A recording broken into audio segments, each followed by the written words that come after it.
प्रारंभ चॅनलमध्ये आपल्या सर्वांचे स्वागत आहे। आजपासून भगवद्गीताचे वाचन चालू करत आहे। त्यामधील अध्याय 1 मधील पहिला श्लोक आज मी वाचत आहे। अध्याय पहिला, अर्जुन विषाद योग। कुरुक्षेत्रातील युद्धस्थळावर सैन्यांचे निरीक्षण।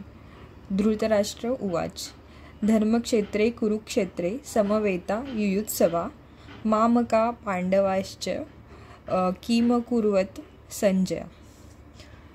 धृतराष्ट्र म्हणाला, हे संजया, कुरुक्षेत्र या पवित्र धर्मक्षेत्रावर एकत्रित आल्यानंतर युद्धाची इच्छा करणारा माझ्या आणि पांडूच्या पुत्रांनी काय केले?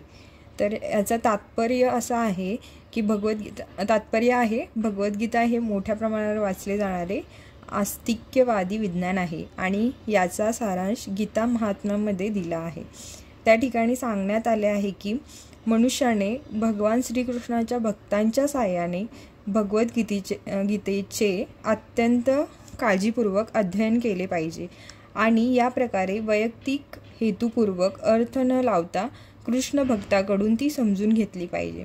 भगवद्गीता ही कोणत्या पद्धतीने जाणून घ्यावी याविषयीचे स्पष्ट उदाहरण गीतेमध्येच आहे आणि ते म्हणजे अर्जुन होय। त्याने भगवद्गीता प्रत्यक्ष भगवंताकडून श्रवण करून जाणून घेतली। एखादा अशा वैयक्तिक हेतुरहित गुरुशिष्य परंपरेमधून ज्ञान जाणून घेण्या इतपत भाग्यवान असेल तर त्याला समग्र वैदिक ज्ञान तसेच जगातील इतर सर्व शास्त्रामधील ज्ञान समजते। या ज्ञानाव्यतिरिक्त इतर शास्त्रांमध्ये न आढळणाऱ्या देखील सर्व गोष्टी तो भगवद्गीतेमध्ये पाहू शकेल। भगवद्गीतेचे हे एक दुर्मिळ वैशिष्ट्य आहे। हे ज्ञान साक्षात पुरुषोत्तम भगवान श्रीकृष्णांनी सांगितल्यामुळे परिपूर्ण असे आस्तिक्यवादी विज्ञान आहे। महाभारतात धृतराष्ट्र आणि संजय यांनी केलेली चर्चा ही या श्रेष्ठ तत्त्वज्ञानाचा मूलभूत आधार आहे। पुरातन वैदिक काळापासून पवित्र तीर्थस्थळे असणाऱ्या कुरुक्षेत्र या ठिकाणी गीतेमधील तत्त्वज्ञान सांगण्यात आल्याचे आपल्याला समजून येते। स्वतः भगवंत या पृथ्वीतलावर होते तेव्हा मानव समाजाच्या मार्गदर्शनाकरिता त्यांनी हे ज्ञान सांगितले। येथे धर्मक्षेत्रे जेथे धार्मिक कार्ये केली जातात असे ठिकाण हा शब्द अत्यंत महत्त्वपूर्ण आहे, कारण कुरुक्षेत्राच्या युद्धभूमीवर पुरुषोत्तम श्री भगवान अर्जुनाच्या बाजूने उपस्थित होते। कुरूंचा पिता धृतराष्ट्र हा आपल्या पुत्रांच्या अंतिम विजयासंबंधी अत्यंत साशंक होता आणि त्यामुळेच त्याने आपला सचिव संजय याच्याकडे विचारणा केली की त्याने काय केले।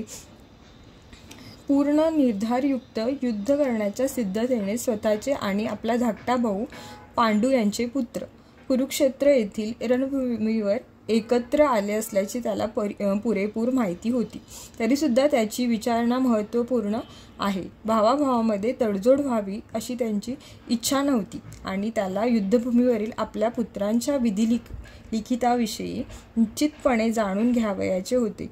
कुरुक्षेत्राचा वैदिक साहित्यामध्ये स्वर्गातील देवतांसाठी सुद्धा पूजनीय असे स्थान म्हणून उल्लेख करण्यात आला आहे आणि अशा पवित्र कुरुक्षेत्रावर युद्ध करण्याचे ठरविल्याने युद्धातील अंतिम निर्णयावर होणाऱ्या परिणामाने तर धृतराष्ट्र आणखी भयभीत झाला।